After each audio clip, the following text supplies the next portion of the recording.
Welcome back into Snow the Goalie, the only Flyers podcast, the People's podcast, the Players podcast, the podcast that, quite frankly, takes everything, turns it on its head, and entertains the fine folks of the Delaware Valley. Man, a week after Dave Haxtell was relieved of his duties, this Scott Gordon-led team looks like a totally different Flyers squad, and here to break it down is myself, Russ Joy, at Joy on Broad on Twitter, find me there, and my fantastic co-host, Mr. Positivity himself, the fantastic, the recognizable at your local Wawa, Anthony SanFilippo, who you can find on Twitter at AntSanFilly. I say this at the end of every show, but in case you never make it there, if you go into the description of this episode, you can, of course, find the links to this podcast on pretty much every platform, iTunes, Google Play, Stitcher, wherever else you get your podcasts. But, of course, we also have linked into there, Anthony and my Twitter handles, so all you have to do is click on them and boom, follow. There we go. And keep the conversation going on Twitter and all that. So you had to dive into the Wawa thing, right? I had to. Yeah. Not every conversation that we have prior to going on the air is privy to. So all right. Well, I mean, people are going to be wondering. So Saturday before the Columbus game, I'm getting ready to drive down to Wells Fargo for the game, and I need to get gas before I go, and so I stop over at the local Wawa, and I'm gassing up, and I said, while I run inside, because I'm like, by the time I get down there, I'm probably not going to eat, so I figured grab something, a little snack, a soda or something on the way down. And I get in line and pay for my little items, and as I'm walking back past the rest of the line, I can't let that go. You got to say what the what was the order?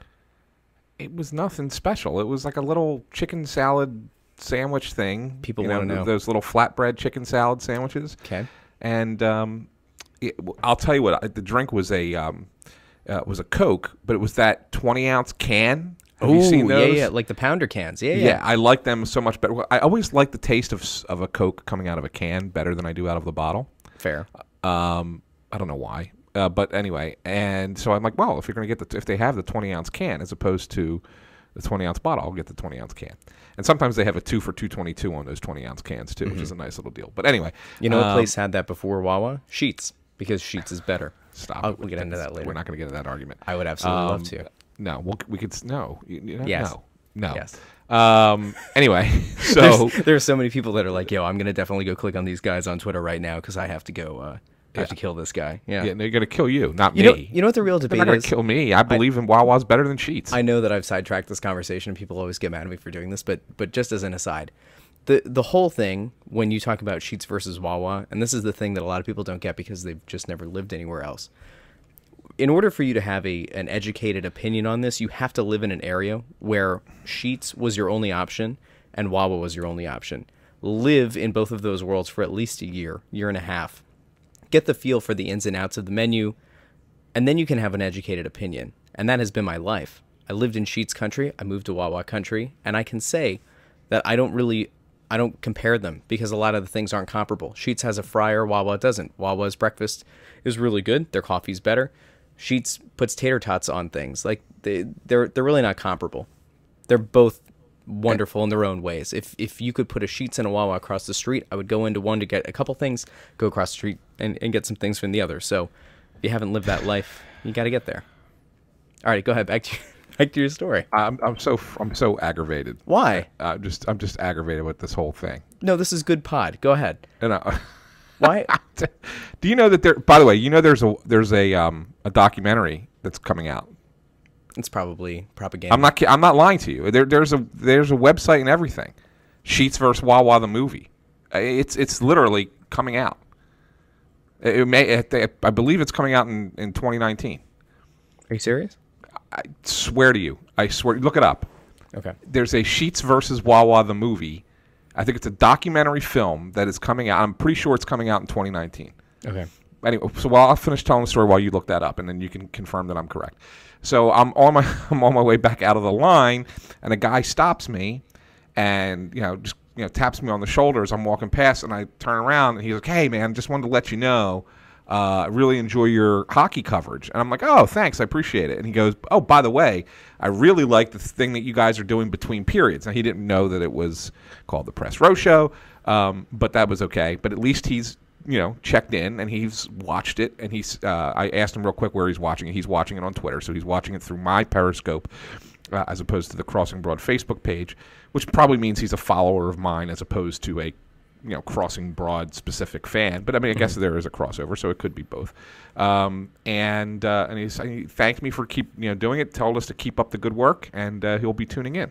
Much appreciated, Wawa. So there you go. There you go. Right. Wawa Goer #1. Yeah. That's nice. So was I right? Is there a movie coming? I got sidetracked. So here's what it was. I remember seeing a little while ago that there was an article. Yes, Sheetz versus Wawa, the movie. It's sheetzversuswawa.com. It's there you go. Yeah, documentary. Blah blah blah blah blah. Yeah, that is the thing. It's coming out. I remembered seeing recently some people I went to college with that have moved to Texas. There's this place called Buc-ee's, and apparently Buc-ee's is like the size of a Walmart super center, like the bigger version of the Walmart, the 24-hour version. And it's apparently like the most extravagant place in the world. It's like if Sheetz and Wawa had a really ridiculously oversized baby and had a bigger cult following and had a beaver as its mascot. Apparently it's that good. Yeah. Why? What's your hatred for Sheetz? It's not a hatred. Okay. I don't hate it. Okay. I just don't think it compares to Wawa. So in other words, okay, you know what is in the area that I compare to Sheetz? Okay, go ahead. Royal Farms. You've been to Royal Farms? I have not been to Royal Farms. I've heard that they have delicious fried chicken. That's all I know about Royal Farms. Yeah, they do. They actually really do. So Royal Farms, the only one that's kind of in at least in my area, is there's one down by the Philadelphia airport. Yep. Well, I shouldn't say that. It's actually closer to Boeing, but it's just off of 291, and it's in Delco. I mean, it's definitely in Delco, which is, really that's infringing upon Wawa territory because, Wawa's home base is Delco. And I've stopped there a couple times because I had to get gas or whatever the case might be. And I've walked in and I said, no, let me just check out their stuff. And it's not bad. I mean, it's okay. I don't think it's Wawa. and just like, Sheetz is okay. I'm fine with it. It's not like I'm sitting there saying, oh, I would never stop at a Sheetz. But I don't think it's as good as Wawa. So that's why. So when I fall on Team Wawa side, it's because of I just think it's the better option. It doesn't mean I'm anti Sheetz though. Have you always been a Delco guy? No, I grew up in Philadelphia. Okay, I lived in the city. You've always lived in Wawa territory though. You're like the southeastern. You're kind of like the south. When I was growing up, we didn't have a Wawa in West Philly. Okay, we had 7-Eleven. We had actually, and we didn't even go to 7-Eleven. There was a 7-Eleven, but we didn't really go there. The place I went to, I lived across the street from a little mom and pop grocery store. That's better. Called Nick's. It was Nick's Grocery, and it was all the same stuff. You can get sandwiches there, and then eventually Nick sold it to a guy named Dominic, but he never changed it. He kept the name as Nick's, but he also built off to the side a place called Larry's Little Shack, and Larry's Little Shack served steaks and sandwiches and stuff. And this was literally directly across the street from my house. So you went over there, and every time you needed anything, you needed a sandwich, you went to Larry's, which was part of Nick's. Or if you just needed, like, grab milk or juice or whatever. My grandmother used to send me across the street for cigarettes because my grandmother was a smoker. And this was before this is when you were allowed to buy cigarettes before you were 18. And all that stuff. So whatever you needed. The only thing that didn't have was gas, right? I mean, it was just across the street. But you probably other than didn't that, need much gas at that time driving Model Ts. So I didn't even drive at that point. I didn't drive till I lived in the suburbs. So yeah, I mean I didn't grow up with a Wawa. I mean, Wawa didn't become a thing for me until I actually lived out in the burbs, and I didn't move out here till I was almost 16. So there you go. All right. Anyway, I'll reserve judgment.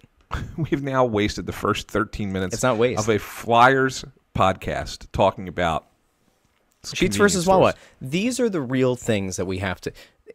Anthony, it's so important to the people who follow this team to know that you're given real legitimate options, unlike what the Flyers have had in net for most of the season. See, on one hand, you might look at a guy like Michael Neuvirth and say, this guy is kind of run down. There's not a whole lot he can give you, but sometimes he can give you one really tasty thing, and maybe that's Royal Farms.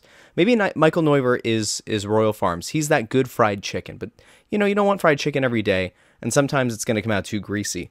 Then you have like this new shining object off in the distance, and maybe that for you was Wawa. right? It was your bright shining object. It was, ooh, look at these screens that light up. Now I can order things. I don't have to go to Nick's or to Larry's. Although, in fairness, that guy should have named the other thing called Damos, because then it would be Damo Nick's. See, put the two things together. Carter Hart maybe is the Wawa. Like he's the guy that everybody gets excited about and has a cult following. Whether or not it's actually warranted, that's a whole other thing, and we'll break that down. But I think that's why we got into this. Now Sheetz, of course. I don't know if we have a comparison for Sheetz. Brian Elliott might be Sheetz, better than people expect, but also not always the most reliable, I would say. Brian Elliott is Sheetz. Yeah, that's actually pretty good. Are you done? Yeah, I'm good now. Okay. I'm done. I just want to make sure you got that out of your system. I'm done with the fast food references. It was fun. It was a well done improvised little bit that you put together there. Thanks, I appreciate that. Because I know that wasn't the plan coming in. I know you just kind of pulled that out of your rear end right there. So I did. I give you credit for the ingenuity. Appreciate that. Thank you. I'll hang up and listen. So let's talk about this Flyers squad that has absolutely turned things around. Obviously, just reference Carter Hart, and I want to get to that because I know that Flyers fans, I think the casual fans have kind of gotten pulled back into this team, and some fans who might have fallen away. That doesn't have to be necessarily season ticket holders themselves. This could just be fans in general who like to check in on the Flyers. We're kind of, I don't know, they kind of found themselves at a bit of a distance. They found themselves disconnected from the team either because of its lack of success, its lack of identity. They didn't like the coach. They didn't like some of the players. They didn't like the system. Whatever the reason was, Carter Hart seemed to be this kind of galvanizing force. And of course, that Carter Hart's call-up was actually announced before Dave Hackstall's firing, even though the writing had been on the wall. It had already been reported. Carter Hart really kind of became the story of the team. And it has been interesting to kind of monitor not only on Twitter and on Facebook comments and on the site anytime you write anything up to see the way that people are approaching this, but just to talk to people who haven't been following the Flyers all that much, that I know that they say, oh, this Hart kid, like, is he any good? And they look at the stat line and everything and they say, all right, he looks fine. He must be the best option. I think we need to kind of like pump the brakes a second, back up, and let's kind of take a look at the first few games of his career. He played 3 straight, obviously had off Sunday. Michael Neuver put on a bit of a masterclass against the Rangers. So let's start with Carter Hart. We'll get to Scott Gordon. We have some trade rumors coming up, and of course, we have an exclusive interview with Scott Hartnell that's, I probably should have let off the show mentioning, but, it's in the description. It's fine. Carter Hart. Yeah.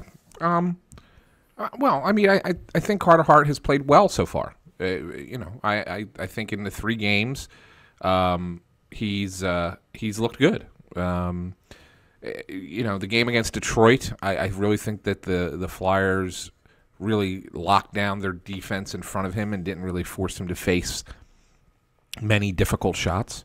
As such, I didn't think he had to make any really big saves in that game, and he wasn't really facing a good offensive team. So it was probably the right time.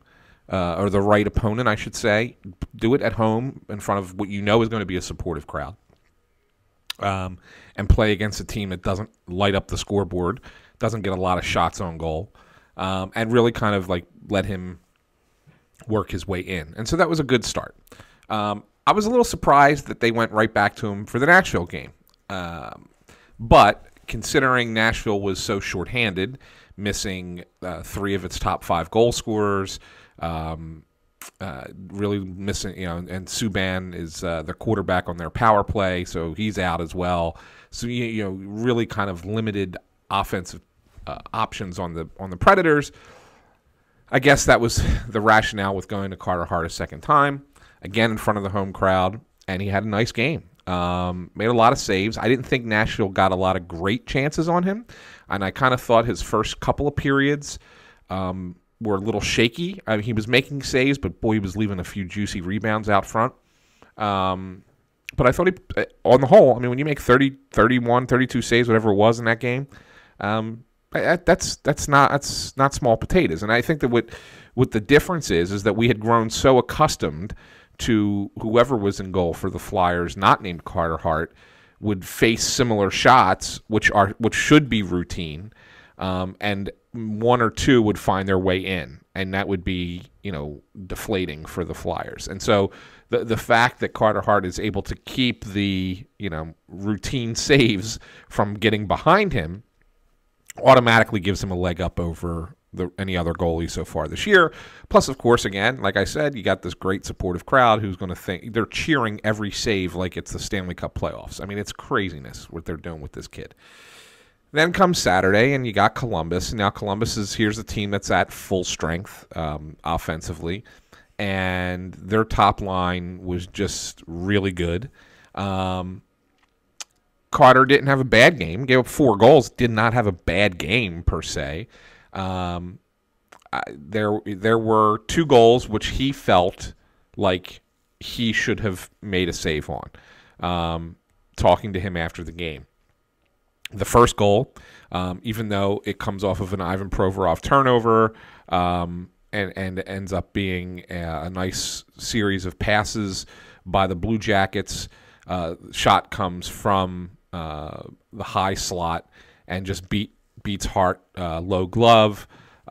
He said that he felt like he was a little too deep in the net for that shot. He should be out further. If he's out further, he can cut down that angle a little bit better. But being that he was sitting back at that point, he felt like that one's on him a little bit. I don't. I kind of think that he's just trying to cover for Provorov's mistake there.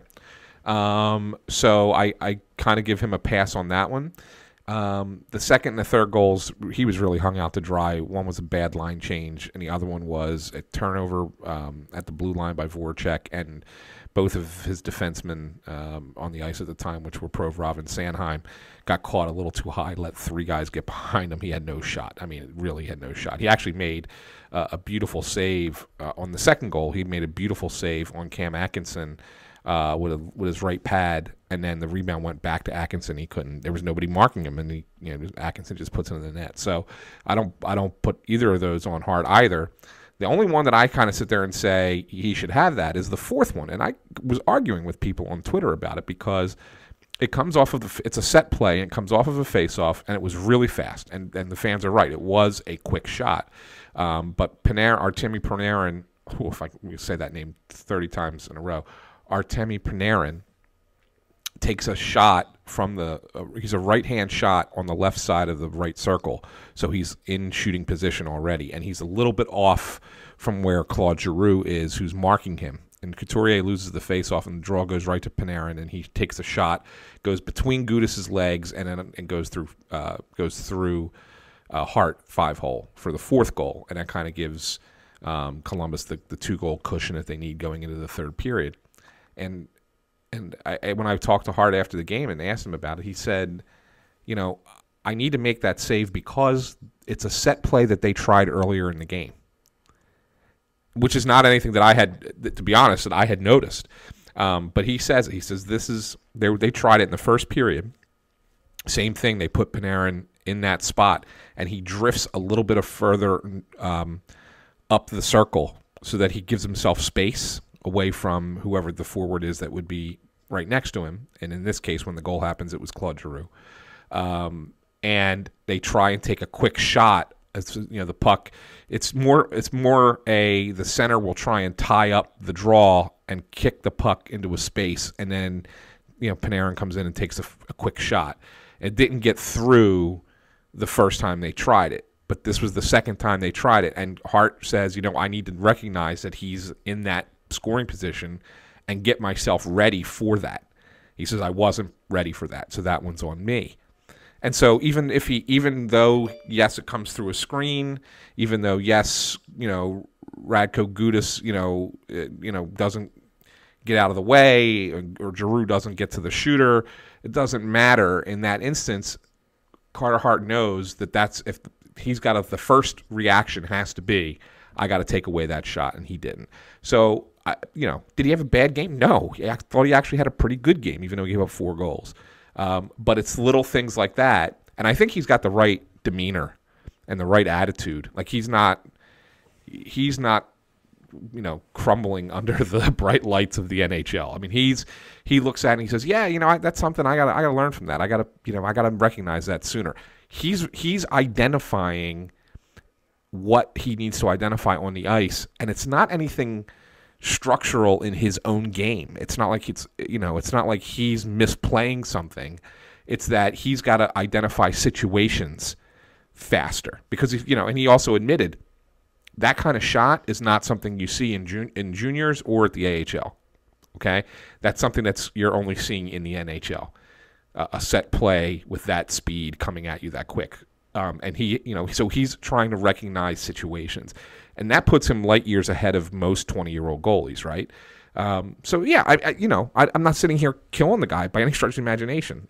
I think he's played pretty well, and then he got a breather Sunday against the Rangers, and Michael Neuvirth went in and did a good job. So the Flyers 3-1 since the coaching change, since Carter Hart's arrival. He's 2-1, and they're playing better.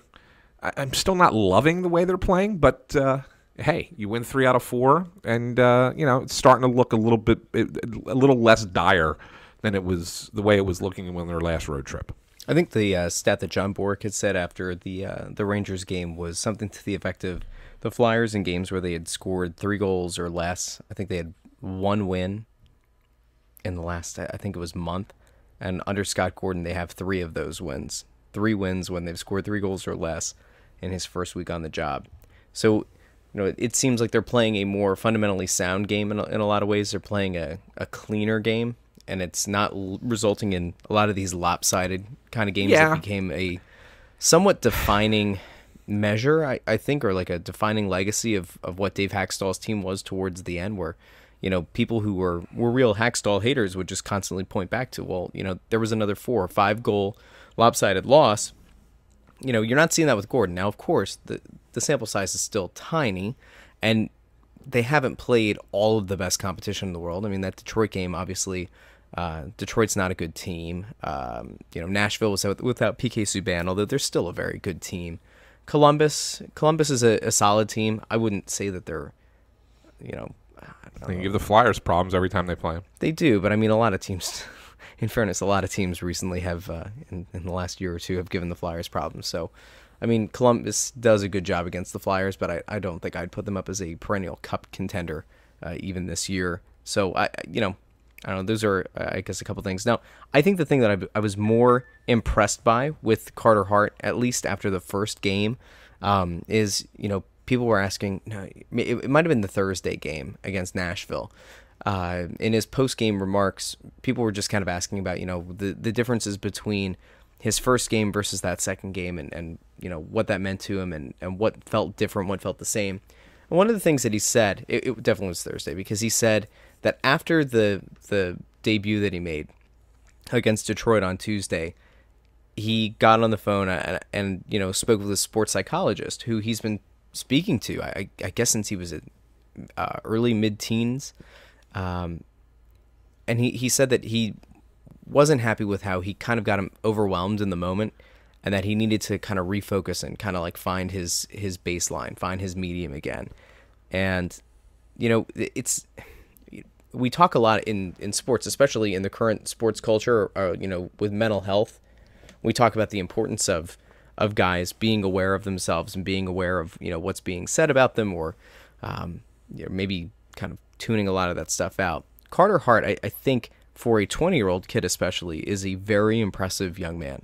And I think that when you hear, the term sports psychologist thrown out, there's still going to be some people who associate that with the guy's not mentally tough. And I think in the ever-changing dynamic and landscape of what sports is, I look at it more as a positive. I don't look at this as Carter Hart, found himself in a couple tough spots, had a full meltdown, forgot how to play his sport, and is now trying to, pick up the pieces.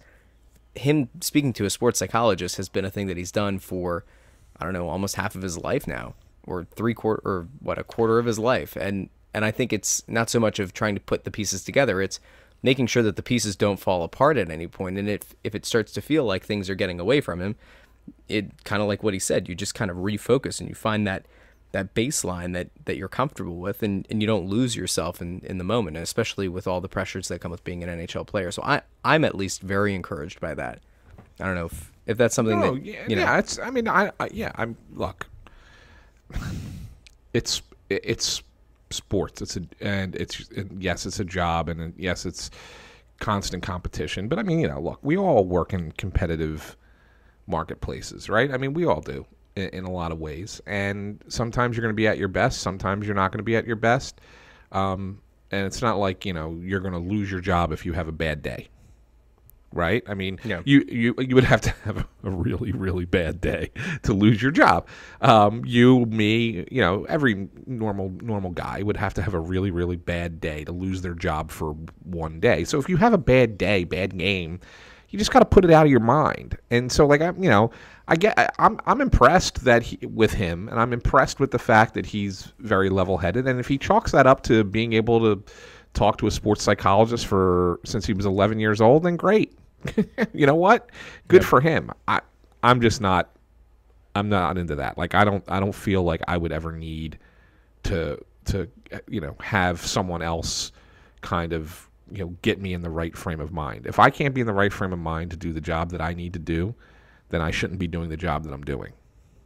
That's how I look at it.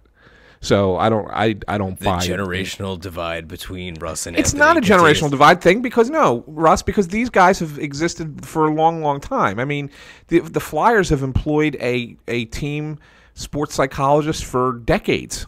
So this isn't anything new.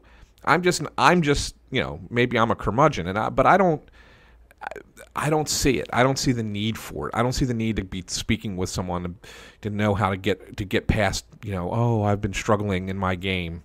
I need to talk to someone about how to do that. That's not a coach, or that's, what I'm saying? Like, from the mental side, it doesn't register with me. Pro athletes are a different beast, though. I mean, think about it. Like, whether it's mental or it's physical, like, Kobe Bryant used to go to a medical lab in Germany, so they would pull out his blood and mix it with plasma, right? Like, do the plasma treatments because he believed that it was going to give him an edge in the sport. So, that's not mental, but like every player is going to want to take whatever advantage they can. Yeah, but it is. What, cheating? No, but it's mental. Yeah. It's mental. Yeah, I mean, seriously, it's mental. That's mental. That's completely mental. I'm sorry.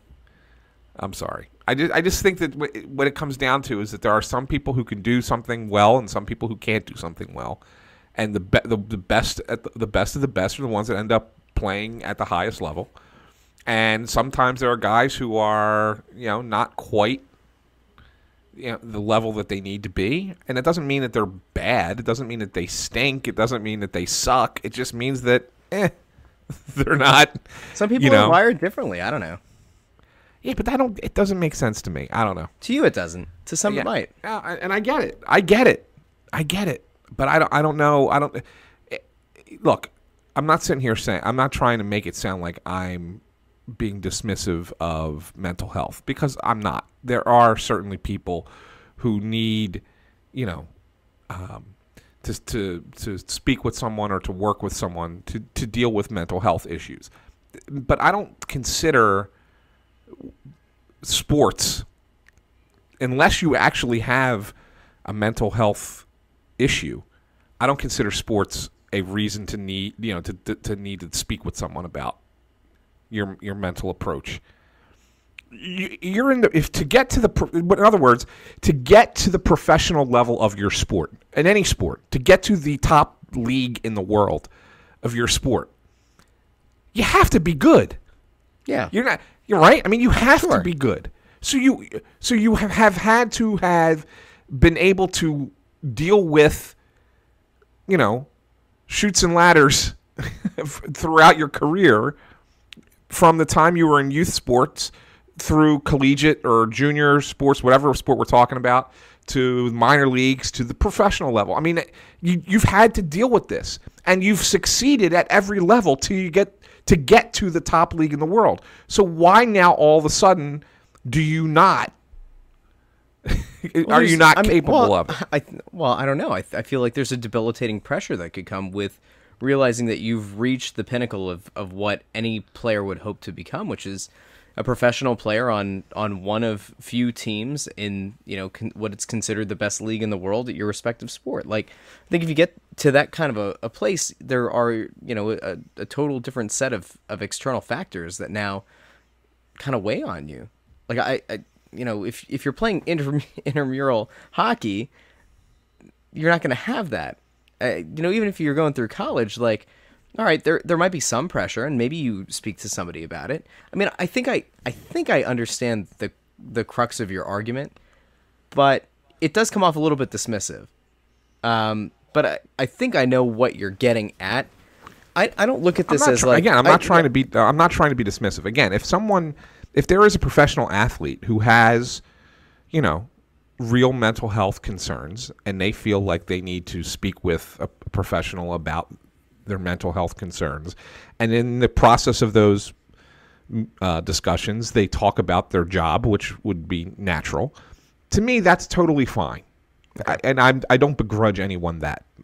But what I'm saying is if you don't know, like, it would be like it would be no different, Russ, than you're let's just say, for example, you've been doing this now. You're now covering the team. You've been doing it for the last couple months. You're doing a great job. But then all of a sudden, you put out a report that's bad. Mm-hmm. Not right, not correct. I would never do that. Well, just go with me for a second. Hypothetical doesn't work. Yeah, just go with me for a second. All right, okay. And then all of a sudden you put out a bad report and you get roasted for it. Social media, fans kill you, whatever, blah, blah, blah, blah.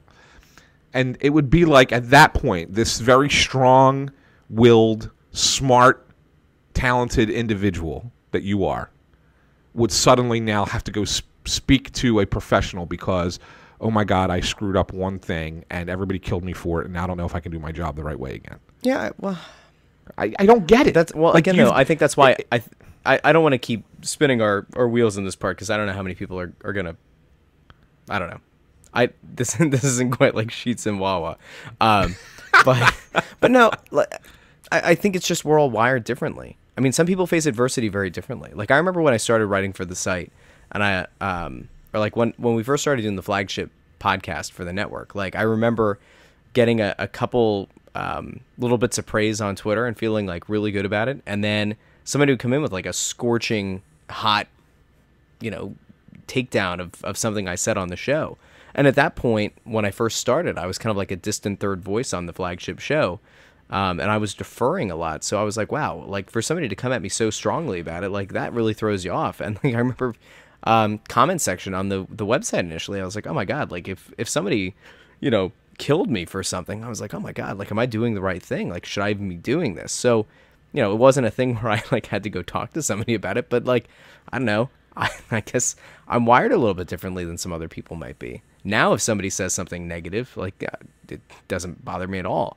Maybe it should, but I don't know. I guess I think part of it also just depends on how much adversity you've faced to that point in your career, in whatever thing you're doing. It doesn't have to be sports, but in this case, like, if you've been the golden child going through your entire life and you haven't really faced much adversity, maybe you face some off ice or off court pressure or whatever, then that's its own set of things. But like, if you've had to bust it your entire career and now all of a sudden you've defied the odds, you've gotten to the pros, and you've, I don't know, like, put together a somewhat decent season, and now you're in a slump, like, I think those two people might, approach this a little bit differently. The guy who's faced adversity before might be able to overcome it, and might confide in friends. Like, I don't know. I feel like the sports psychologist role in this isn't necessarily, it's not to marginalize it and to say it's like a friend or a life coach, but I don't think you're looking to actually like diagnose somebody with an illness. So I get where your part of this argument is.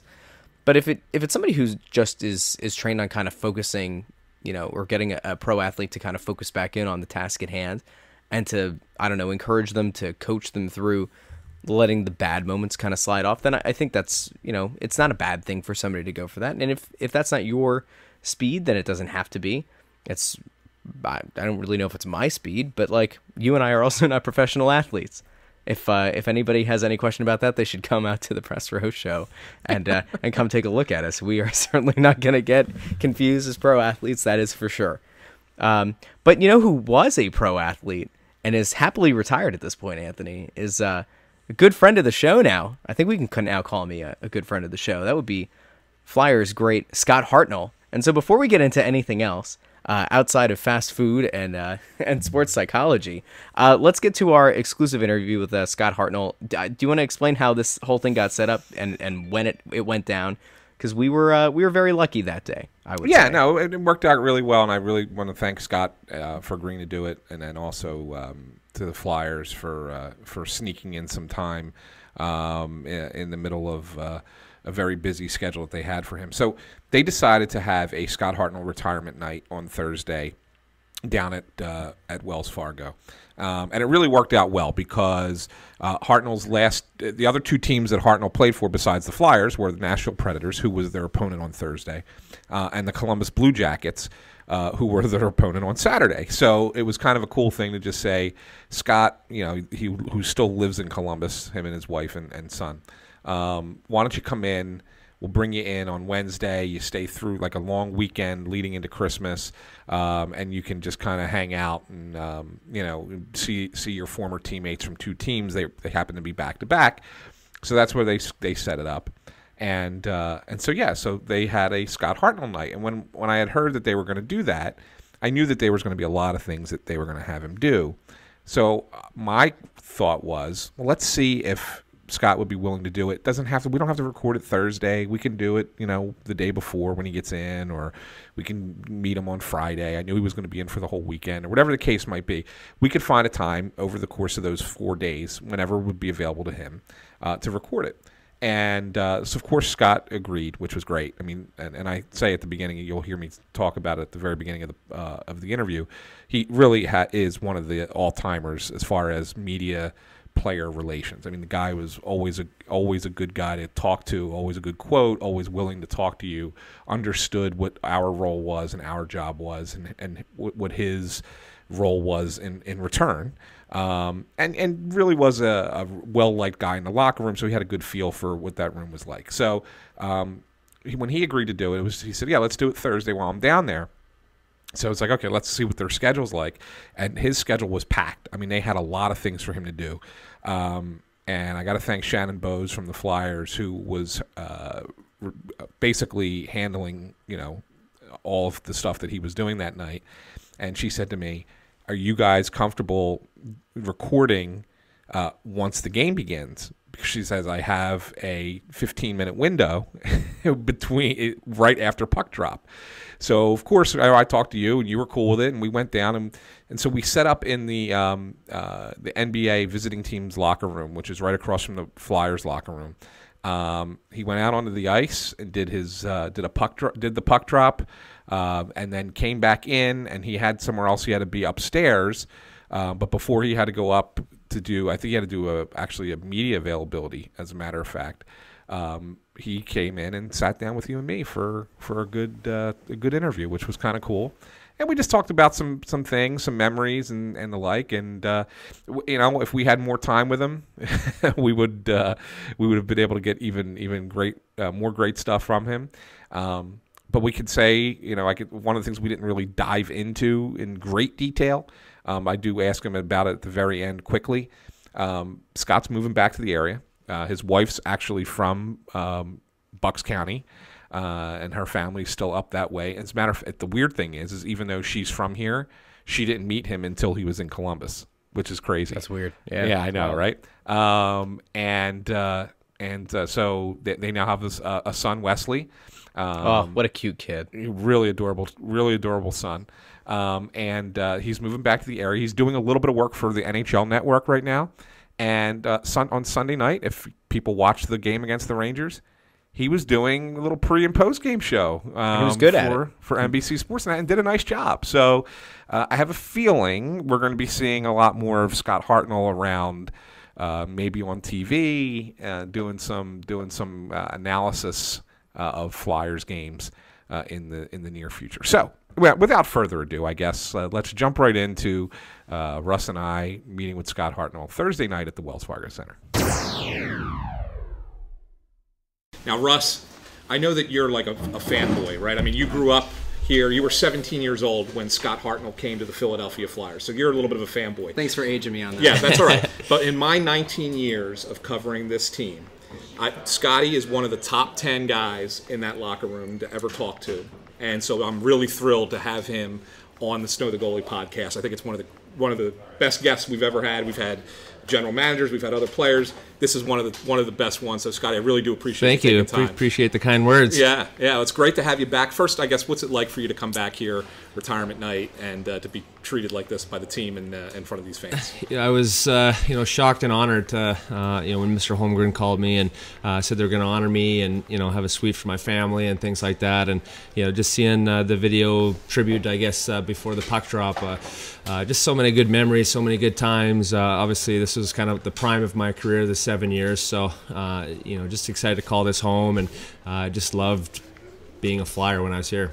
When you look back, I mean, there were so many great memories in your time here. I would assume that 2010 has to be the one that sticks out the most for you, right? Yeah, even our first year here. That's right, in conference finals. Yeah, right? We went to the conference finals. In Nashville, we didn't win a playoff series, and it was, wow, this is fun to win, actually, right? And obviously 2010, that whole ride with my family and, playing so well, and obviously it hurt not, finishing first, but it is what it is. But just right down through all my 7 years here, it's just been amazing. When you look back at when you came here, the Flyers really took a gamble. They traded a draft pick for the rights to talk to you and Chemo, and you guys could have just said, we'll go into free agency, thanks.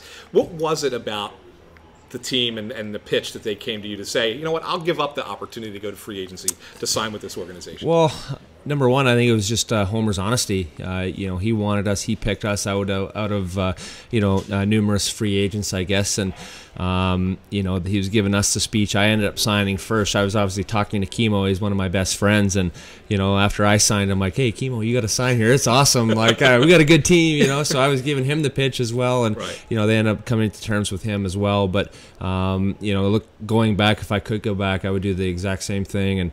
And Homer did exactly what he was saying. He was bringing in another big centerman. He was going to make some trades, which he did. He brought in Lupul and Jason Smith. So right from the get-go, he was very honest, very upfront. If you weren't playing well, you got a kick in the butt, and if you were, obviously he wasn't there praising you, but you knew you were doing your job right. So it was just an amazing time, and like I said, just loved my years here. I want to ask you from the fans' perspective. So Anthony's right. Like I'm young. So back in 2010, I mean, fans hadn't given up on the team in the Boston series, but there was certainly that doubt that was kind of creeping in. And we've heard before that players on that team really did believe. I mean, it always seems cliche to say, well, you got to take it a game at a time. But was there ever any doubt? I mean, in that Boston series, you fall behind 3-0. Is there ever a moment where you go, man, I don't know about this one? Or was it that well, the first game was brutal. I think they killed us on the score sheet, every aspect of the game. The second game, we got a little bit better. I think unlucky. The third game, we played unreal and still couldn't win. We're like, boys, let's just get one. Let's stick with it. We played a so good game for. I think they tied it up with under a minute left. Recchi tied it up, and we're like, oh man, here we go. But we got that overtime win. Went in there, smoked them, came back here, smoked them, and then Game 7, even down 3-0. First 5 minutes of the game, we still believed, and it was just pretty special time. It almost felt like we won the Stanley Cup that time because we were like, well, we're moving on. And Pittsburgh lost to Montreal, so we played the Canadiens, and we knew we were going to whoop them, but. It was just that whole series, that Boston series, was incredible. You know how special it is. You can see that he can, just like that, at the snap of the fingers, recall every moment of every game. Almost right? every game, yeah. And certain plays of certain games, and Krejci got a big hit by Richards there in Game 3 or 4, and broke his hand. He was out for the series, and he was. They're probably their best player that was killing us that series. So, very vivid memories for sure. Just about that time in particular. One of the things that I always appreciated about your game, I mean, you took hockey seriously, but you never took yourself seriously. So, you like to have fun when you were out there. And, I think if the one thing I think of, and I think most fans think of, is your interaction with the Pittsburgh Hulk Hogan fan. And can you just talk about, not necessarily about that specific moment in general, but just the fact that how much you used to, you got it. You understood what this was about, that this was entertainment as much as it was a job, right? I think if you ask anyone who does their job, they got to enjoy what they do, right? And I really enjoyed being a hockey player and all that comes with it. You sign autographs. It was cool that someone wanted my autograph. you know, walking down the street, someone says hi. It's like, oh, hey, what's up? You know, but playing too, it was, you know, the puck's in the corner, me versus you. Game face is on. I'm going to come out of that corner with the puck. So, but, you know, after the game, you can sit and have a beer with the guy that you just kind of fought with or whatever, right? So it's every little thing was fun. You got to have fun in life. That's kind of been, I guess, how I grew up. And, you know, and that's kind of what I'll preach to my son, you know, going forward here too. You were also very big with charity. Still are, I think, in a lot of ways. I mean, I know you used to have that event back home in Saskatchewan. Yep. Every summer. I think you still run that program. We right? we did that a few years. We had a charity golf tournament, and we raised like $200,000 a year for the local hospital and other charities in Lloyd, which is pretty cool for a small town, about 20,000 people. Yeah. Yeah. I mean, so that's always just been something that's really special yeah, to it's, you, right? To give back in a lot of yeah, ways. to give back. You know, it takes, you know, a few hours of your time, or, you know, a day to do a golf tournament, and just the buzz that, you know, especially in Canada, you know, around Philadelphia, people would die to meet you, you know what I mean? So it's pretty cool to be able to do that, you know, and every Christmas time the Flyers would go to the Children's Hospital and meet sick kids and their families, and, you know, hang in there, push through it, that kind of stuff. And it was a day that we'd always look forward to doing. There, in the past, we've asked players, so I want you to go back through your entire career. This can be all the way from junior all the way up through the pros. A favorite arena to play in. It doesn't have to be like the biggest one, but did you have a favorite place to play in your career, and what was your best moment, your best memory playing at any point in your career? Well, probably... Well, I'll answer the second one first. The best moment was probably just that whole finals experience. You know, my family was traveling to watch the games, and you know, going to Chicago in the Madhouse, and it was just we didn't win a game there, but just an incredible experience. So that could be the -- building as well. But I'll go with Montreal, the Bell Center, especially in playoffs when we played them a couple years in the playoffs. Right after the warm-ups, the kids would come on and they'd sing to that, or skate around to the song "Fix You" by Coldplay, and then they'd put the flag in the ice, and it's just the music and the energy in that building was phenomenal, and you just had, like, not jitters, but just like your body was just shaking with excitement. So that's for sure, you know, a few of the coolest games that I've played. Final question, because I know you got to go. I was getting the evil eye from Shannon there for just a second. No, but you spent 7 years as a player here, but you also spent 7 years in Nashville.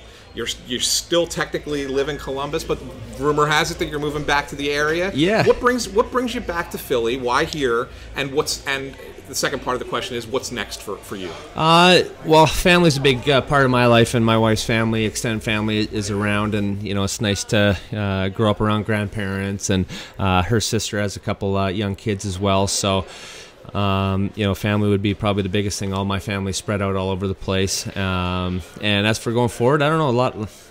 I'm enjoying retirement right now, so let's say. So I don't know if it'll be a year or two before I get the itch to kind of jump out there and do something, but we'll see what happens. Great. Scott Hartnell, thanks for joining us on the Snow The Goalie podcast. All the best to you down the road. Appreciate it. Thank you. And that, ladies and gentlemen, was, of course, Flyers great Scott Hartnell.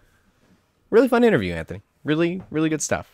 Yeah. He's really just a lot of fun. I mean, just a great guy.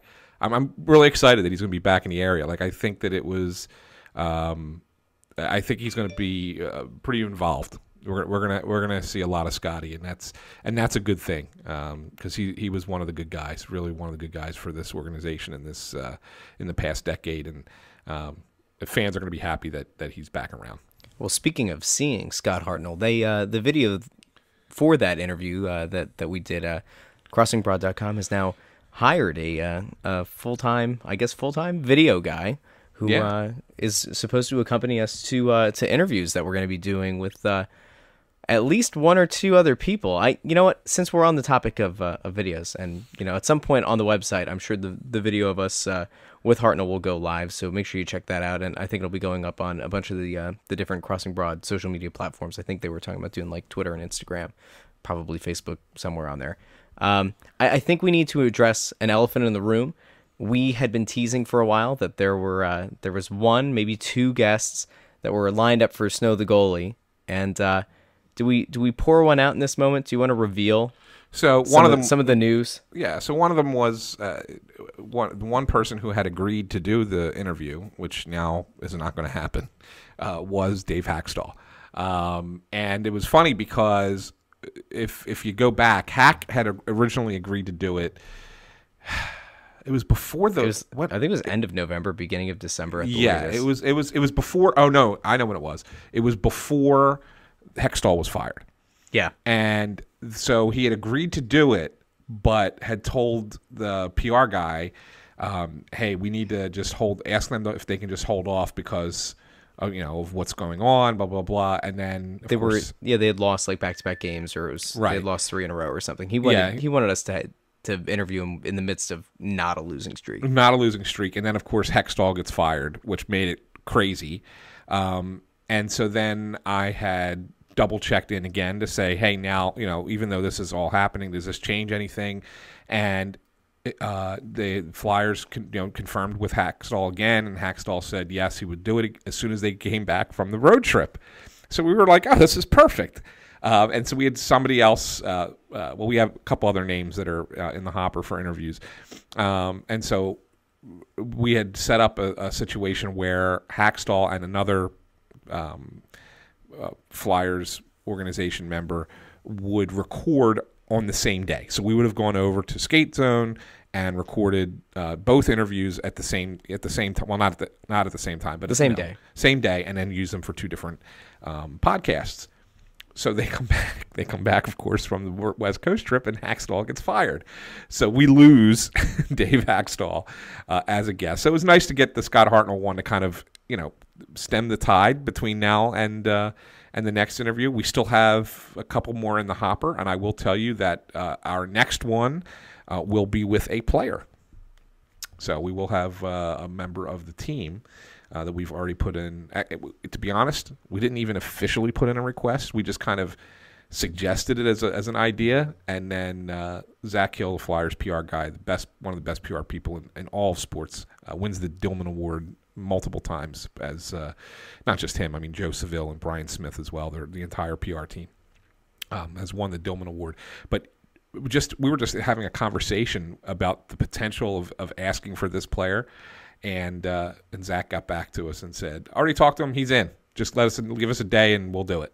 So now, people of Snow the Goalie, make sure you tell Anthony and I on Twitter who you think that player is going to be. I will. Yeah. I'll be more than excited to read those responses. I'm actually kind of excited to have, because it's. I think it's going to be a little bit of a surprise. Don't give too much. No, I don't want to give. I don't want to give away any. It's going to be details, a really good interview. But I think it's going to be. Well, I know it's going to be a great interview because I know that the guy is a great talker. Yes. So that much guarantees that we're going to have a good interview.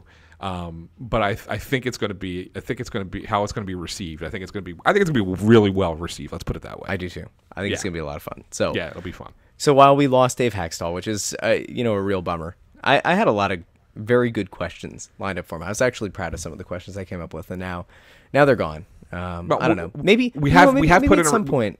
We have also put in a request for Scott Gordon, just so everybody knows. So to replace Hackstall. So we just haven't heard officially yet from if Scott has accepted that. I'm sure he will, because that's something we need to talk about. We might as well use that as the transition here, Russ. I wasn't going to make it so in your face of a transition, but yes. So don't pull back the curtain on how we do transitions on this show, Anthony. Jeez, so the one thing that I could say about Scott Gordon that is completely different than Dave Hackstall is Scott Gordon will give you the most detailed, well thought out, honest answers you will ever get. And Hackstall was great recall. He does have great recall. And Hackstall was better this year than he had been in his previous 3. I will give him that much credit, because his first 3 years he gave you nothing. I mean, zero. It was almost worthless to go to that press conference with him. This year he started to give you a little bit more, and I kind of liked that. I wrote it a few times. I kind of liked this new approach that Hackstall has. Even still, even though he was giving you more, he would still stop himself at a point. Not Scott Gordon. Well, look, I think we played a good hockey game out there today, and played a good 20 minutes in the first. Second period, just got away from us a little bit there, and but I think we're getting close, and I think we got a lot of guys playing some good hockey. Yeah, okay. But we just haven't put 60 minutes together. Let's not put people to sleep. They're tired of it too. But so I'll give you an example. Russ, how about it the other night, Thursday night, when I asked him about Travis Sanheim? Right? He had the quote of the year. That was unbelievable. I think it was a quote of the year. It was unbelievable. He said when he first was coaching Travis in the AHL, he was doing everything he could to keep both teams in the game. It was so good. That was unbelievable. So basically good. saying that Sanheim was so good offensively that he would help the Phantoms offensively, but he was so bad defensively that he was helping the other team. I mean, you don't normally get that from a coach, right? And he was being... It's not like he was trying to disparage Travis Sanheim at all, because the rest of the quote, which was about a 4-minute answer, by the way, went on to talk about how he's developed and how he's gotten better and how he's earned this kind of promotion to get more time and play on the top pair with Ivan Provorov and be in all situations kind of defenseman. So it was really kind of talking about his progression. So it was very positive response. But the thing that I really enjoy about him is that he's willing to say to you, yeah, this is where we were with him, and this is where he's gotten to now, and it's all been because of how we've handled it and how he's grown over the course of the last, 18 months. And I think that that's a great thing to kind of sit there and acknowledge that, guess what, there was a time when it wasn't great for him. And now is a time when it's really good for him. So I think that when you have a coach who's that open and honest with you, you're going to get really. And I think he's fair. He's fair. He's not sitting there saying things just to blow smoke either. He's very fair. So look, it's only been 4 games. He's 3-1. He's still an interim coach, and he's still probably going to be the interim coach through the remainder of this season, and that's probably about it. But I'll tell you what, it's going to be a lot more refreshing to have interviews with him after games than it was with Dave Hackstall. And I will say, I think one of the things that stands out, with Scott Gordon is, for as honest as he is and for as open as he is, and as much as he'll drill down on answers after games, some people would look at that and say, oh, okay, well, it's his first rodeo, and it's not. You have to remember, he was a head coach in this league before with the Islanders, and there's just like a level of transparency that he's brought to the position and to his thought process and to the thought process of the players on any given play that really is refreshing. And I know that before we came on, you were comparing him to Brett Brown. Yeah. And I see that parallel, but I think the thing that's a little bit different is, one of the things that Brett Brown had gotten, a ton of praise for in the offseason was right after Brian Colangelo had pretty much gotten forced out because of the burner account scandal. Brett Brown came out, and some of the answers that he was giving in terms of, being the head decision maker on basketball operations, a lot of people kind of just chalk that up to he had never been in that position before, so he didn't know any better. So he was maybe a little bit too honest, maybe a little bit too forthcoming. In the case of Scott Gordon, like I said, it's not his first time doing it. It's just the way that he handles himself. But the comparison, it's so nice. I'm going to stop really you for a second, though, Russ, because the comparison I was making wasn't necessarily to Brett Brown today, but more so Brett Brown when we first got him. Okay. Right? Brett Brown came in with a bad team, like he was put into a bad spot, and was asked to coach this group of Drek.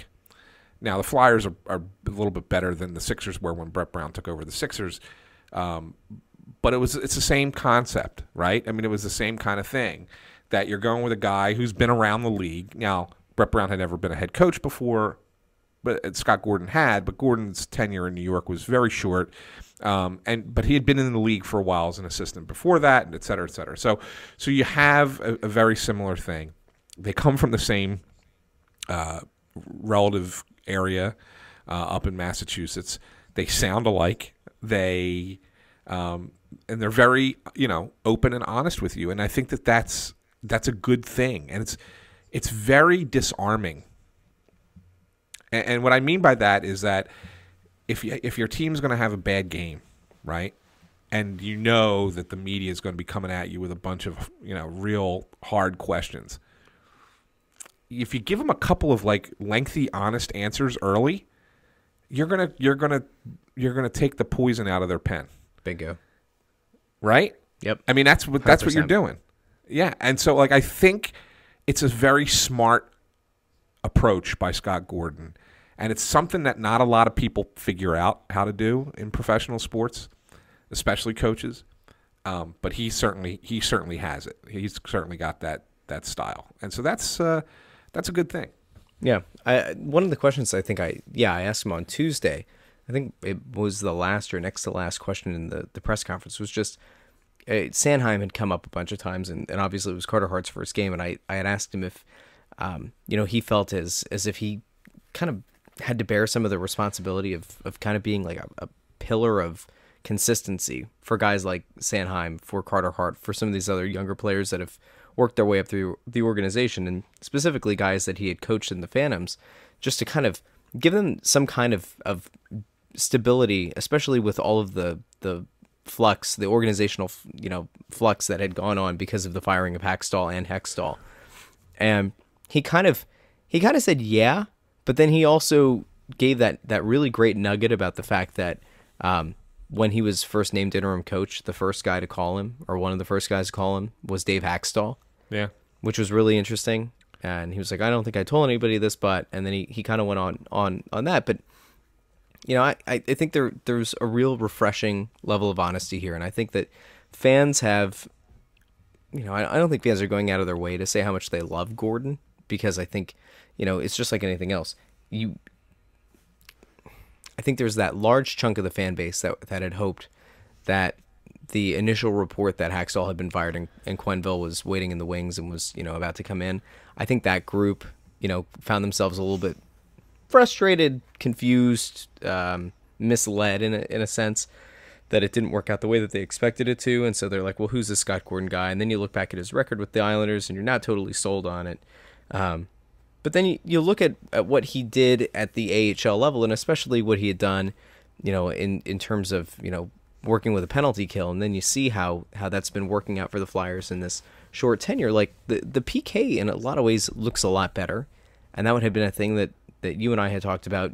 Maybe if the PK hadn't gotten better and Dave Hackstall still had his job, that there might have been the possibility of, moving on from Ian LaPerriere, and you had mentioned before that there was a possibility that Scott Gordon could have been brought up specifically to run the PK, and that part of the team looks better. The power play still looks pretty awful, and maybe that'll change over time. But yeah, I think it's been a very positive first week here from Scott Gordon, and I don't know what the feeling was. I talked to another writer who I think focuses a lot more on the Phantoms than obviously I do and probably you do, and he just said that the way that the players at the Phantoms had viewed Gordon was, he wasn't the most warm and fuzzy guy, but he was a guy that ultimately you respected and could provide you an answer of why you were doing something.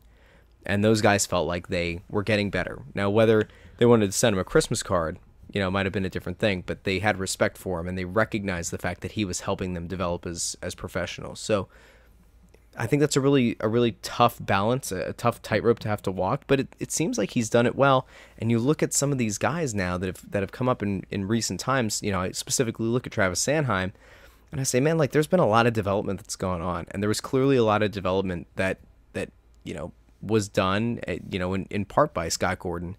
And now you look at it, and the way that Sanheim is now being implemented into the system and integrated into a larger role going up against the other team's top line or second line, and that wasn't something that we had seen earlier in the season. And I think, like maybe this is the stabilizing force that they need for the rest of the year. I know that people still want to see Quenneville come in, but I'm not so sure that sticking with Scott Gordon isn't the best idea right now. Like I could see a lot of merit in hanging on to him in this situation and letting the season ride out. Yeah, well, I mean, more so than anything else is that you've had enough change. Yeah. Like continuing to change isn't going to make things any better. So I don't disagree with you. I think Scott Gordon should probably just be the guy you ride out for the remainder of the season and If he has success, great. If he doesn't, that's okay too, because you're going to probably go in a new direction in the spring anyway. Two other things that we got to get to before we start to wrap up the show. One that I want to kind of talk about a little bit. I'm a little concerned about Ivan Provorov at this point. Another turnover tonight. Sunday. We're recording Sunday night. Another turnover in the Rangers game that led to the Rangers' first goal, and he had a turnover that led to the first goal against Columbus. Just not.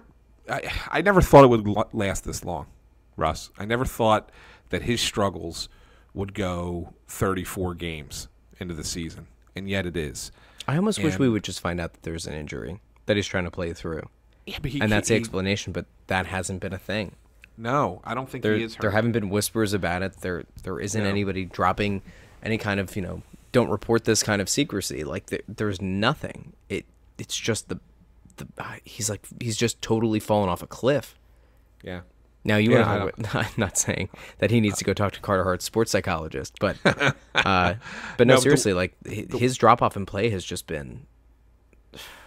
The one thing that I wonder, and it was someone asked, I think it was Mike Sealski.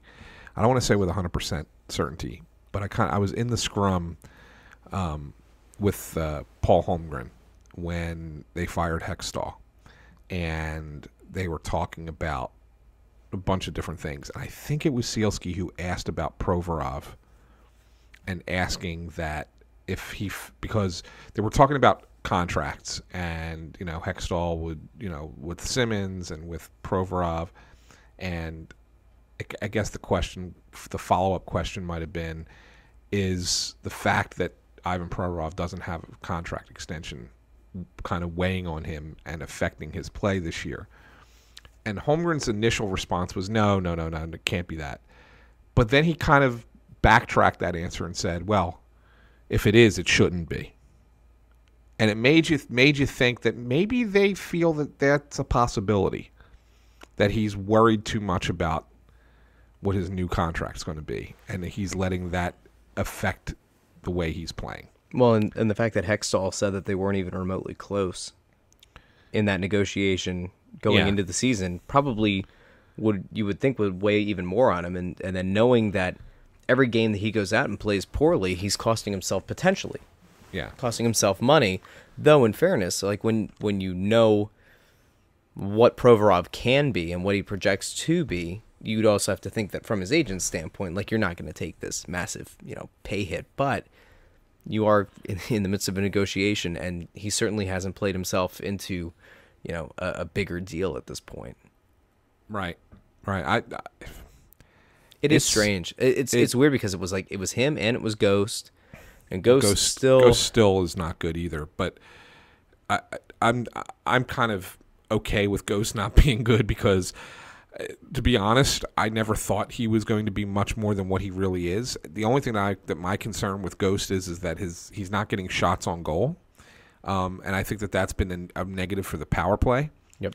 And it's also been a negative for his offensive game, which is taken a big dip. But he's never been a good defensive defenseman. So, I never anticipated that all of a sudden he would suddenly become this stalwart on the blue line, because he's not going to be, and he's never going to be. So to see him struggling doesn't bother me as much, because I kind of anticipate that that's what he's going to do. Defense, he's going to turn the puck over. He's going to lose 50-50 battles on the wall. He's not that. His strength is he can skate, he can carry the puck, he can make a nice first pass, and he could get up ice and join the rush and score goals or set up goals. That's what I like about Ghost. I never expect him to be a good defensive defenseman. So when he's making mistakes on his own end, I just chalk it up to, hey, that's something you live with if he's scoring on the offensive side. Well, remember, on Thursday's Press Row show, I did say that the reason that Travis Sanheim was being paired with Ivan Provorov is because Travis Sanheim is already a better player than Shane Gostisbehere. Because I wanted to throw out a hot take. And right season, now, it actually is true. This season, it's true. It's absolutely true this season. And it might ultimately be the case, to be honest with you. I don't know if we can justify it long term just yet, but I think that you're on the right path. I don't think it's a hot take at all. Well, look at Sunday's overtime. You know, Sanheim goes out to start with Jake and G. They run a set play. No, that wasn't Sanheim. No, I said Ghost. Did I say Sanheim? I meant Ghost. You did say, yeah. Ghost Yeah. goes out with Jake and G. They run a set play. It's whatever. It's a mixed bag. I sit there and I say, why is Ghost up there? Like, I know that those three guys in the past have had a lot of success in 3-on-3 overtime. Like, I get it. But Ghost's play recently is not a confident player. And as you mentioned, and as we've talked about a bunch of times on both Snow the Goalie and the Press Row Show, which you can find on Anthony's Twitter and Periscope on at @SanFilippo and on the Crossing Broad Facebook page, we've talked a lot about the fact that, you know, Ghost isn't putting pucks on net at a frequent enough rate that he ends up being that, I don't know, that well-rounded offensive player that we've grown accustomed to seeing. And then I look over at Travis Sanheim and I'm thinking to myself, I know that Sanheim might not have the same kind of chemistry with G and with Jake, but he right now is a better player. He's a bigger threat in a lot of ways. And then, what was it, halfway through the overtime, Sanheim ends up, hustling down into the Rangers zone, beats his guy to the boards, cuts back, and actually gets a decent shot that Lundqvist is certainly uncomfortable on and falls back onto.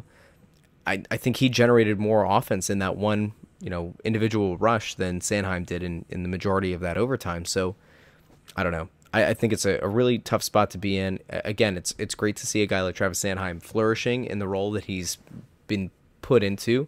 And again, as I've said multiple times now, I will credit Dave Hackstall with that very gradual integration into this kind of role and building confidence so that now he is this confident player. I don't think if you put him there in this role to start the season that we'd be seeing this level of success from Travis Sanheim. There's no way to know for sure. It's just a guess. But I don't know. I feel like Travis Sanheim right now is what we expected of Ghost, and Ghost is what we might have expected in a second year here from Travis Sanheim. It's weird. They've switched bodies, they've switched roles, all the while probably the team's best defenseman or best perceived defenseman coming into the season looks like a second pair or third pair defenseman in Ivan Provorov. It's been a weird year. Yeah. The other thing, and this is nothing new in one sense, but it is something new in another. We've talked about, I've written about it, but I don't want to make it seem like we're the only people who've talked about it. It's been kind of everywhere. That Chuck Fletcher's first target is going to be getting the Flyers another goalie. And it's certainly something that he's been looking around the league.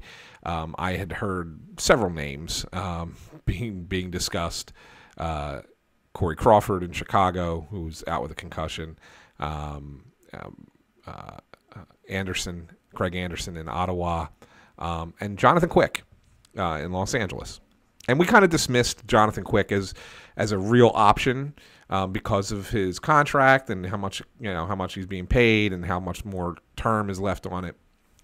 Then a report comes out on Saturday that from Canada, from Nick Kyprios at Sportsnet. And I'll tell you what, Nick Kyprios doesn't always put out good stuff, but he's usually locked in with the Flyers. For some reason, he's got somebody at the Flyers who gives him good information. And his report is that the Flyers have spoken at length with the LA Kings about Jonathan Quick. And here's his quote. There is some link between Quick and the Flyers. I don't think they're in contract talks, which is weird, a weird way of saying it because I don't know why you would say contract talks. But we believe there's been a conversation. In saying that, I wouldn't be surprised if those links start heating up in the new year. There's no doubt that despite Carter Hart's early success here, that Chuck Fletcher's preference is to have Hart playing in the AHL and bringing in another goalie to play for the Flyers at the NHL level.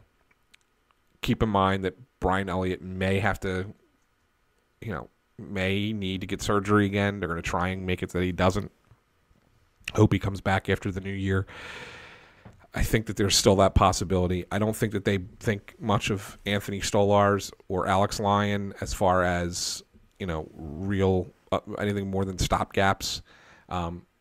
Michael Neuvirth had a really nice game against the Rangers, played out of his mind, really played a really strong game in net. And in the hour and a half since he came off the ice, he's probably torn 2 tendons in his ankles. Right. So that's the concern with him. So I really take stock in what Kypreos is saying, and that's fine. I mean, I don't dislike Jonathan Quick. He's another injury-prone goalie. He's been hurt a lot. That's the crux of this whole thing. Yeah. Not to interrupt you, but like that's the whole thing. It's another injured but it's goalie. not. It's not the crux, because the real crux of it is he's 32. He'll be 33 in January, and he signed for 4 more years at $5.8 million per year. Yep. So you now have to pay him till he's 37 and almost $6 million a year, and you have Carter Hart at some point. Now, are you willing to pay $5.8 million for a backup goalie for 2 to 3 years? I don't know if you are, then I guess that's okay. But if I don't know what the MO is to take on that salary and that contract. Like, I think you can do better than that. And that's not a knock on Jonathan Quick. He's fine. If he's healthy, he's fine. He's won 2 Stanley Cups, so the guy knows how to play. But I just don't understand why you would take on that contract for that length of time if you have a guy who is 20 years old right now who you think within a year or 2 can be your everyday guy. So it doesn't make sense to me. Well, George Santayana was the one who once said, "Those who do not learn history are doomed to repeat it." And this is perfectly setting up to be Sergei Bobrovsky, Ilya Bryzgalov 2.0. The problem is that you're not getting a guy who could legitimately be named, maybe at the time, one of the top 5 goalies in the league. And I think a lot of that has to do with his age and has to do with the injury history. Jonathan Quick would be a nice stopgap here if he only had 2 or 3 years on that contract. But yeah, you're right. Like 5 years, 4 after this year. It's a heck of a term to take on. The $6 million doesn't really scare me that much. If you look at the Flyers, cap projections for the next few years, going into next year, they're projected at by cap friendly at $31 million. They only have 6 guys under contract, or 18 guys under contract for 2020, 2021. They're projected to have about $45 million in cap space right now. So like, when you start to look at how do you build out a team long term, and how bad is $5.8 million going to really look, well, it really does depend. If you acquire Jonathan Quick this year and you can ride him to into the playoffs, then maybe he becomes more of a marketable commodity. Maybe next year around the trade deadline, you're able to pawn him off if you think Carter Hart's ready. But you might have $31 million in cap space available for going into next season. You have Scott Lawton as an RFA, you got to pay him. You got Travis Konechny as an RFA, you got to pay him. You've got Provorov and Sanheim both as RFAs, you got to pay them. I mean, that's 4 contracts right there that are going to eat into that, right? Yeah. I mean, automatically going to eat into that. So I don't know. Like, and then you're going to add players. You're going to add. So if you're adding a $6 million contract for basically a backup goalie, because that's what it's going to be. Like, I don't understand. Like, that's a lot of money for a guy who's not going to be the number 1 guy. I guess it also depends on the assets that you're going to have to trade away. Well, I don't think it's going to cost much. I think the Kings are in cap hell a little bit, and so they would be thrilled to get rid of a contract like that off their books. So I don't think it's expensive to get him. So that that's not my concern. It's more of putting it onto your cap. Yeah, it's a shame that Corey Crawford got hurt when he did, because that would have been, I think, a much more attractive trade target. But that's just me. Yeah. We had some questions on Twitter. We can hit a few of those before we head out, and of course we have 2 iTunes reviews that we want to get to. So let's take a real quick look. Chris Nappy on Twitter says, "Hi guys, who are the veterans Fletcher is actually actively trying to trade for, and who are the prospects that appear to be untouchable? Thanks and Merry Christmas." Well, Merry Christmas to you, Chris. Merry Christmas. There we go. Dad joke. Ooh, and the iPhone ding-a-ling in the background at the same time. Yeah. I don't think there's really anybody right now other than a goaltender that they're pursuing. You mentioned before Kasperi Kapanen from Toronto as a possible trade target in talks for Wayne Simmons. Well, I mean, yeah. Look, I think things are going to happen. Yeah, things are going to happen in January, beginning in January and through February. I think you might see, a handful of things take place. Because let's look at. I mean, when you look at the upcoming schedule for the Flyers, it's not easy. This next little road trip is not going to be an easy trip. It's never easy to go to Florida and win those games down there. Tampa's the best team in hockey. It's not even close. I don't. That's going to be ugly, I think, on Thursday night. And that's not easy to win against the Panthers. Panthers have given the Flyers a hard time so far this season. Then you go back-to-back Carolina and Nashville, New Year's Eve, New Year's Day, before you come home and play Carolina again and then Calgary. So the next handful of games are not easy. They're going to have to do. I mean, what are they? 10 points out of a playoff spot, 9 points out of a playoff spot. They're a bit away, and unless they suddenly can run off, a 5-0-1 kind of stretch, and kind of get themselves a little bit closer to the race, they're going to be moving players. By the way, Kasperi Kapanen scored 2 goals for the Maple Leafs Sunday night. Well, the price just went up.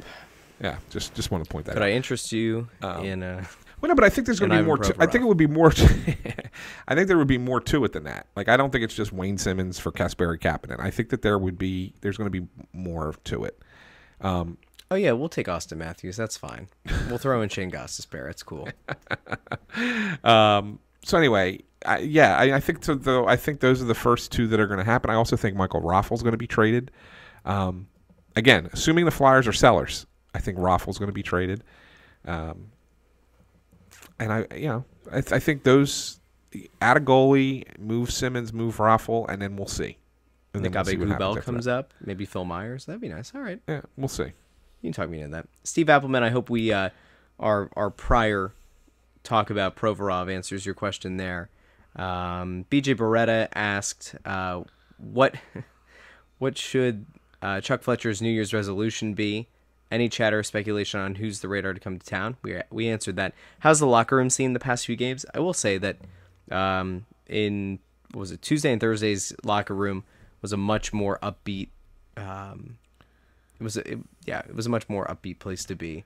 Mo Bamba was still on when we came in, which kind of kills the mood because it does sound like a dog with indigestion.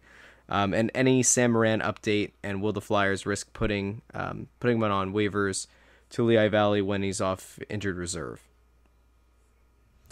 Well, so they don't have to put him on waivers right away because he's been hurt. He can go on to a rehab assignment.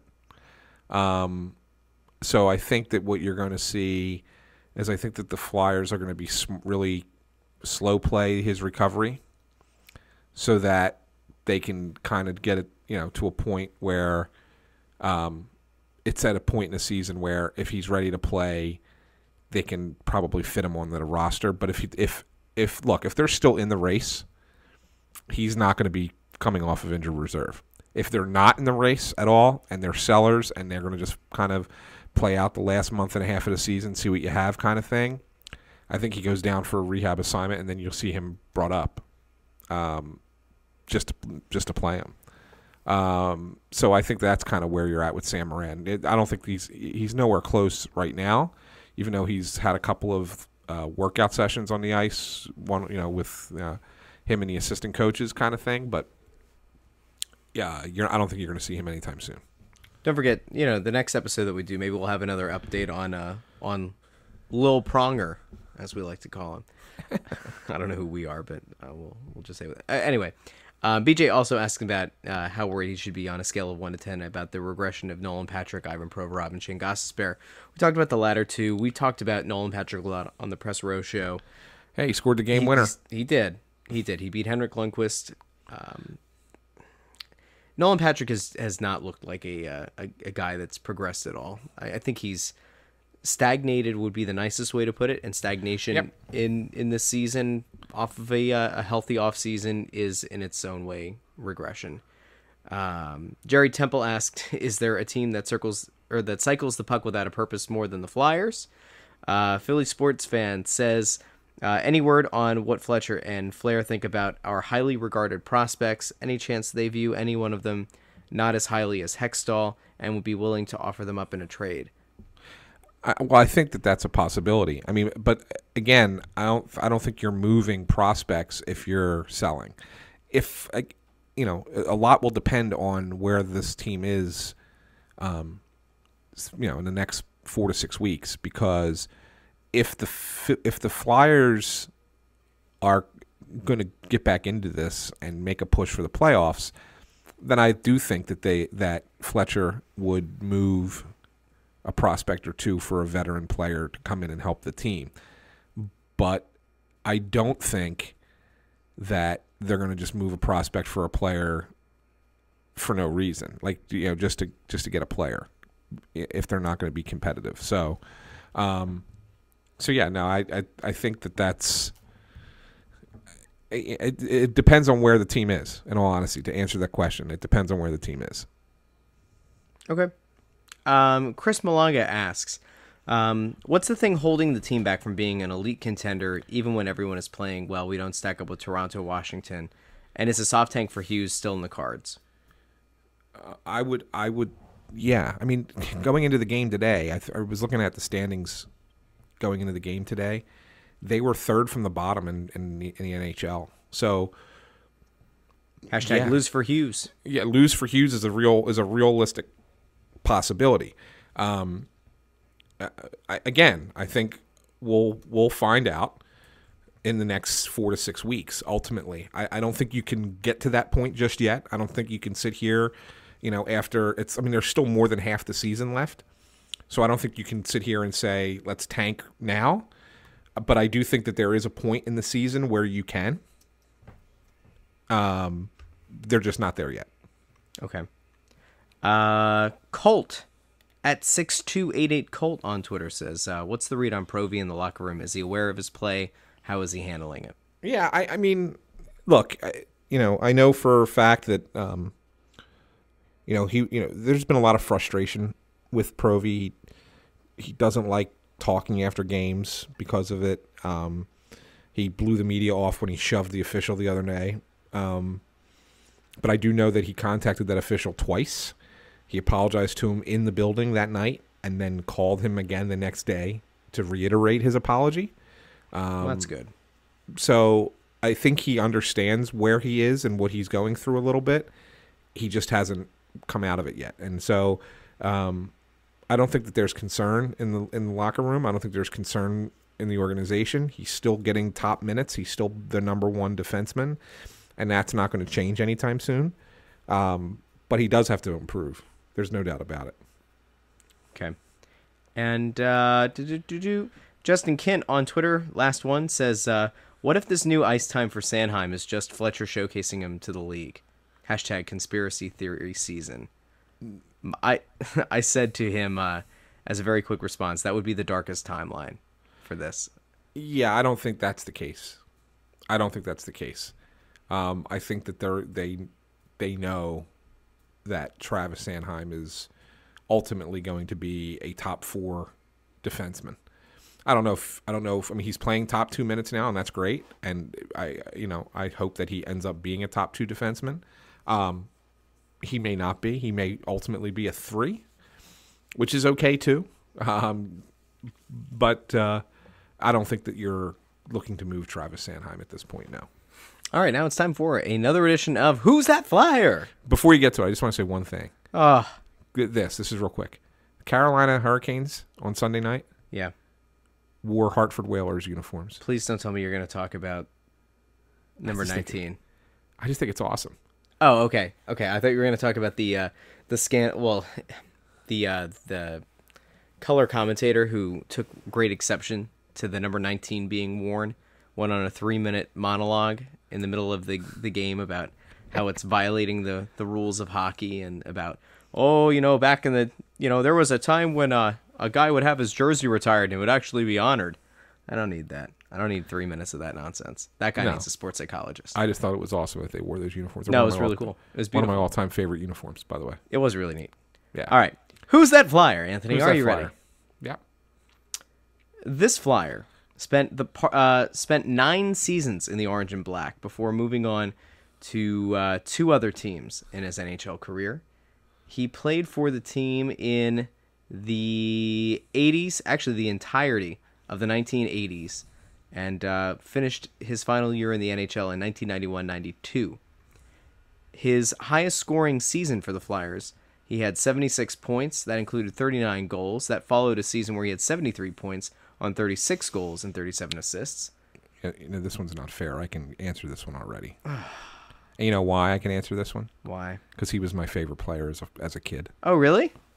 Yes. Oh, The late, great Ilkka Sinisalo. that is totally right. Yeah. Wow. Yes. I didn't expect that Yes. fast. Wow. Yeah, well, as soon as you said 39 goal, I mean, when you said he played for in the entire 80s, I was like, okay, that's a real good chance that it's Ilkka. And then you said his career best was 39 goals, which I knew. That was in 1986. That was actually the year between their 2 cup runs. I knew who you were talking about, and Ilkka died a couple years ago, sadly.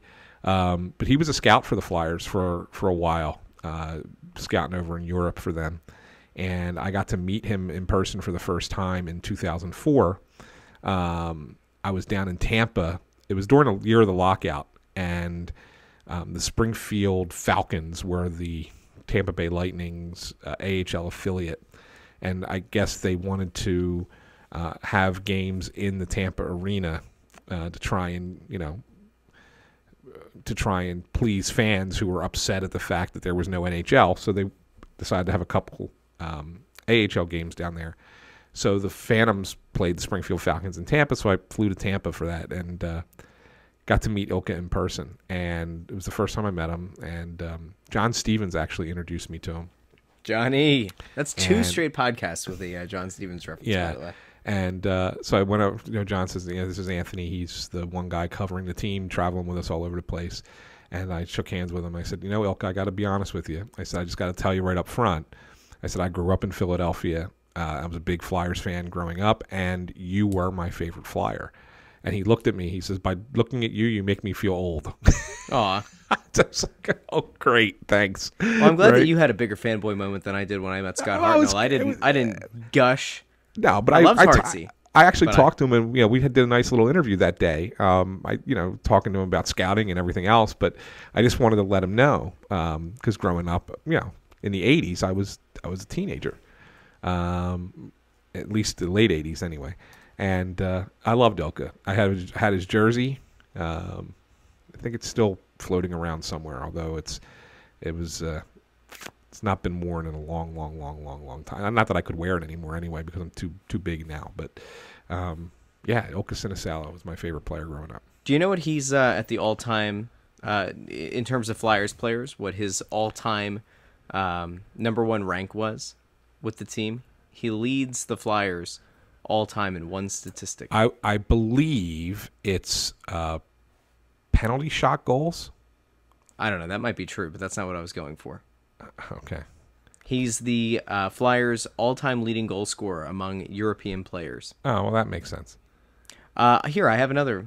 Let's really drill down on your knowledge of this guy. Yeah. In 1984-85, he finished 3rd in the NHL in game-winning goals. How many did he have? Ooh, 84-85 game-winning goals. He was 3rd in the league. How many did he have? I wouldn't know off the top of my head. If I had a guess, I'll just spit one out. I'll say he had 8. Sorry, that is incorrect. Oh, sorry. He had 9. He had 9. So think about that, though. 9 of his 36 goals that season were game winners. A Yeah, that's quarter pretty of good. his goals. That's awesome. Yeah. That's a great job. Yeah, he was a really good player. Very underrated. Very underrated player. All right, let's get to some iTunes reviews. Yeah, looking forward to him. We have a 4-star, and we have a super 4? long. We have a 4-star, which I find slightly offensive, but we'll accept it for now. And we have a 5-star review That's the longest review I think we've ever gotten. And it actually takes down the previous Things Are Looking Up podcast review as being the longest. So bear with us on these. This one's by G. Heckert79. 4 stars. Good, but stop talking about yourself. This podcast is good and full of insight, but Ant-San talks about himself way too much. We get it. You have solid sources and worked for the team. Love the show except for all the self-aggrandizing. If I cursed on this show, I might hit the beep button right now. No, and I know why that was, so that came out after the last episode. So obviously, if you are not a regular listener or have been following along with what had been going on prior to the Hackstall firing, there was a lot of real negative reaction by the fans toward the media for the way it was being reported about Hackstall being fired, and then there were some entities that were reporting that Joel Quenneville was going to be the new coach. And so what I did on the last episode is, because there were so many people who cared about that so much, is I took time out of the podcast to give like a primer on how reporting kind of works, as far as who you're talking to, how many people you talk to, how long it takes before you can put information out publicly, et cetera, et cetera, et cetera. And so this guy probably listens for the first time and gets that episode. And, you know, that's not normally how we handle the show here. But I felt like, and you felt the same, that it was a necessary response based off of, you know, basically what had happened with the Hackstall firing. So it was also something that we got a lot of really good feedback on as well. Yeah, it did. We did, but I think the good feedback we got is from people who listen regularly, as opposed to someone who may have just found us for the first time. And maybe G. Heckert79 has been a listener the whole time and just didn't like that. You know, maybe. I don't begrudge him his comment. I mean, 4 stars isn't bad. We'll take 4 stars. Hopefully he finds moving forward that we're not as self-aggrandizing. There we go. All right, here we go. This is the long one. You ready? I'm ready. By just some bleeping guy. I dare you to read this entire review on the podcast 5 stars. Well, here we go, fella. Buckle up. Russ has some good energy and a nice way about him. Wow, that's a nice lead. I've heard people criticize him for being flippant. However, I take a lot of his comments made in jest. Seriously, he's joking when he says this is the Only Flyers podcast. No, I'm not. There's another one? No, there's not. Okay. Whew. He seems like a genuinely good guy. Or good dude. I made that up. Good dude. Anthony provides some great insight into the beat writing world and undoubtedly has gathered some great contacts and sources within and around the organization. I don't know if there's anyone else on the beat who is as forthcoming and plugged in as Anthony, and don't worry, he won't let you forget it. Anthony is a people person. His stories often fill the blanks and are glossed over by the analytical crowd. They provide excellent balance to the work Charlie O'Connor is doing with The Athletic. Now for the bad part. Man, that was only like a third of the review. In the spirit of Festivus, I need to air some grievances. 1. Where are we at? Unfortunately, the first half of the show always revolves around a bleep measuring contest over who broke what story first, and then bragging about who gets the best interviews and how Anthony doesn't get any credit for anything. See, this is my fault. I feel like this whole review is my fault because I egg this stuff on. So you do. I think this is more of a commentary on me than it is on you. Anyway, no, that's fine. I agree with you. It is your fault. I don't disagree with that sentiment and could understand the frustration, but don't spend half the show talking about it. 2, this is my biggest issue. I can't comprehend how it's possible that Anthony and Russ don't know the basic player eligibility and waiver rules. Anthony once went off on a riff about Alex Lyon's contract extension, mentioning it's a 2-way contract in year 1 and a 1-way contract in year 2, speculating that it was so the Flyers could send him to the AHL without him passing through waivers. Speaking directly to Anthony, that's not UMM. Should know this, dude. A 2-way contract only means that a player is paid a different rate at the NHL versus the AHL. Waiver eligibility is determined by the player's age when he signed an entry-level contract and number of games played. The rules have exemptions, and it can be confusing as to who is eligible and who is not, and can admittedly have some effect on contract negotiations in certain circumstances. I don't expect the average fan to know this, but for a writer who's been on the beat for 20 years, I expect better. In the latest episode, Russ speculated at 1 minute and 9 seconds in. Good Good God, is that 1 hour 9 minutes in? Maybe it's 1 hour 9 minutes in. Hextall might have rushed Nolan Patrick to the NHL instead of sending him to the AHL last year. I was waiting for Anthony to correct him, and I was flabbergasted when he didn't. Canadian juniors players cannot play in the AHL unless they've reached their draft plus 2 year. Hextall had two options: return Patrick to the Brandon Wheat Kings or keep him with the Flyers. Would he have benefited from playing in the AHL last year? Absolutely, but it wasn't an option. This might seem like a minor, insignificant detail to a casual fan, but they're very basic rules that anyone publicly criticizing NHL, roster management, or player development should know. All right, that's all. Just had to get that off my chest instead of yelling at the speakers in my car. Other than that, good job, Eric. All right, Eric. I'm going to address the last two issues. Whew. I'm going to address the last two issues because they're basically, he served the tennis ball into my court, and I'm gonna hit a slice backhand right back at him now.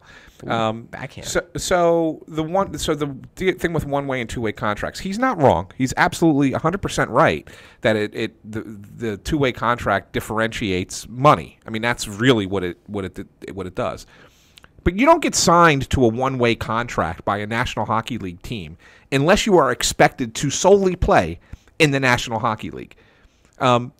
You're not giving away money. I mean, that's when you give somebody a one-way contract, it's because you believe they are talented enough to play at that level, and you don't want to be wasting an NHL salary on a player who is not in the NHL.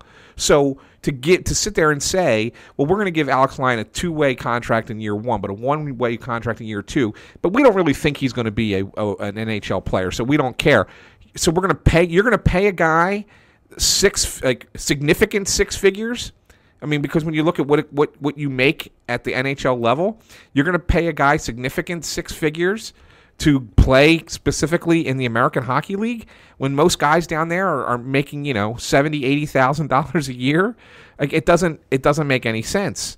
It really doesn't make any sense at all. So that's why I sit there and say to you, like, you want to pay Alex Lyon $750,000 in 2019-20 to play in the American Hockey League, because that's what he's going to get if he clears waivers and doesn't and nobody claims him.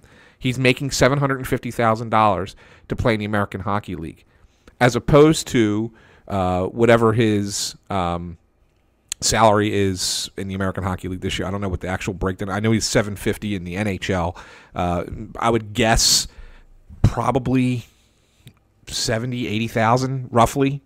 I'm just guessing in the AHL. So are you really willing to pay somebody 10 times what they should be making just so they could play exclusively in the minor leagues? No, you're not. So the point is that Ron Hextall thought that Alex Lyon, after his performance in the NHL last year, was probably a guy that he looked at as a future backup goalie in the NHL. And that's why he signed him to a 2-year extension, with the second year being NHL only. That's it. You don't sign an NHL only contract if you're not signing a guy to an NHL only contract if you think he's not going to play in the NHL.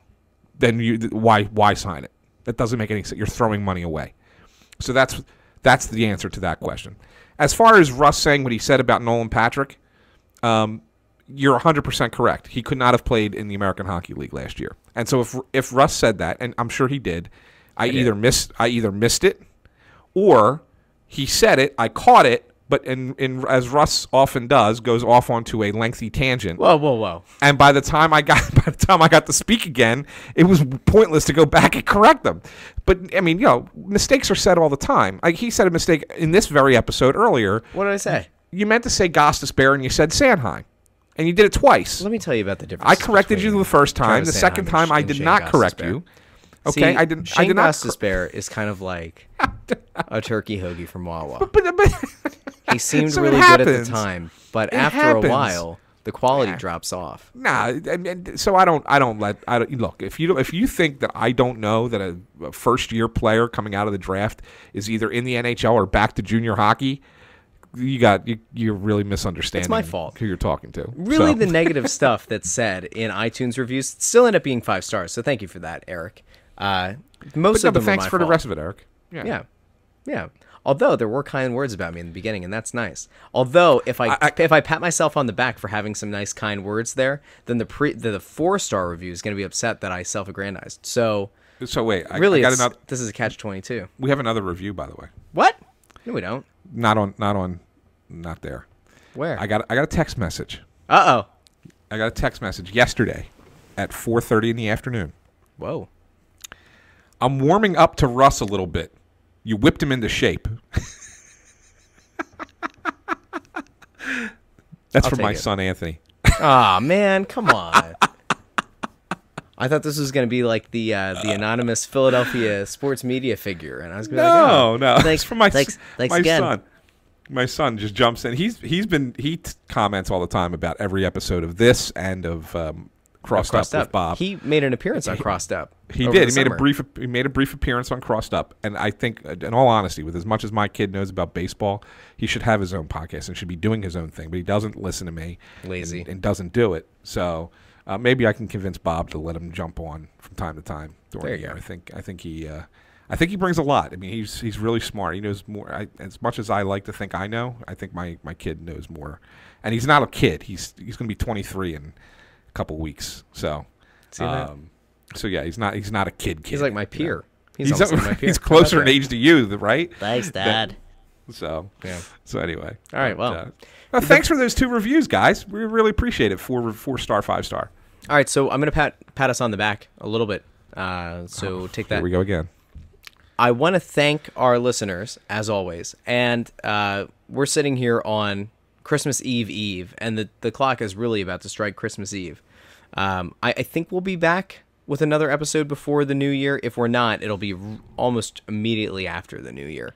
So keep an eye on your podcast feeds. But I wanted to thank everybody who's been listening. In the course of the 8-ish months that we've been doing this show, we've seen our audience grow quite steadily over the summer.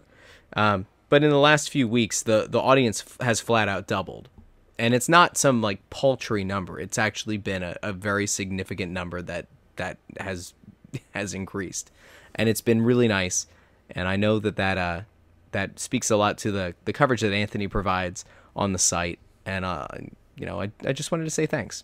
And our numbers on the Press Row show online have also been growing a lot, and that's really cool. And so for the people that, I know we say this all the time, but if you listen to Snow the Goalie and you think in between, man, I wish I knew what they thought about how this game's going.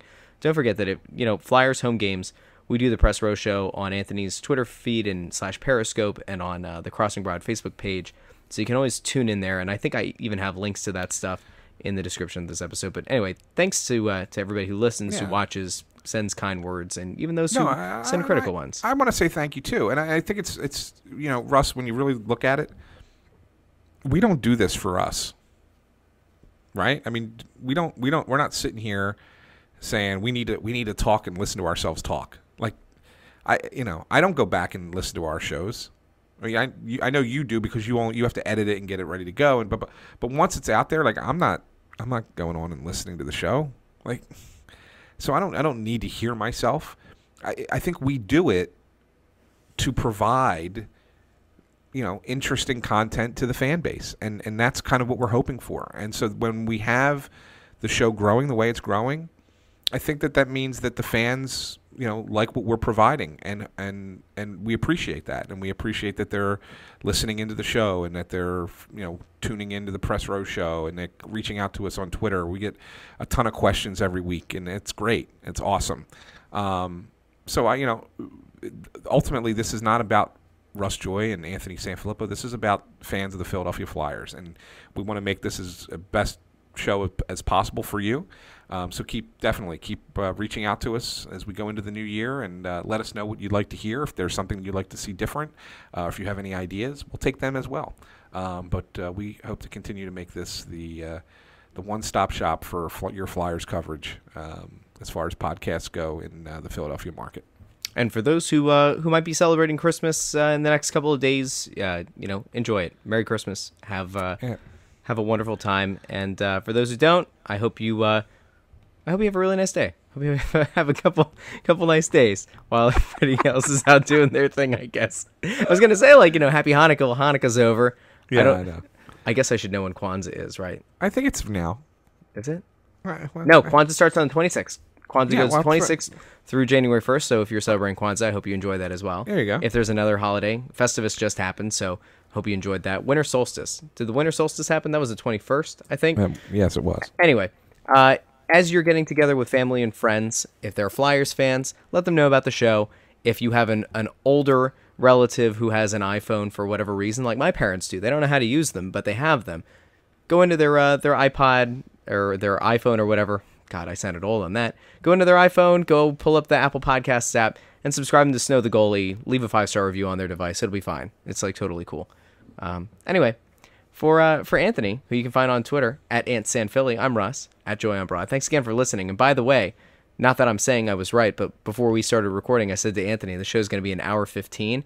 Anthony said, no, I think it's going to be a short one. Well, when we mix in the Scott Hartnell audio, I think we're going to be almost at 2 hours. So hopefully this carries you through the week, through some long drives. If you're going on the road, please drive safely. And we'll be back very soon with a new episode of Snow the Goalie. And of course, check us out on Facebook Live and on Twitter/Periscope for the Press Row Show for the next Flyers home game.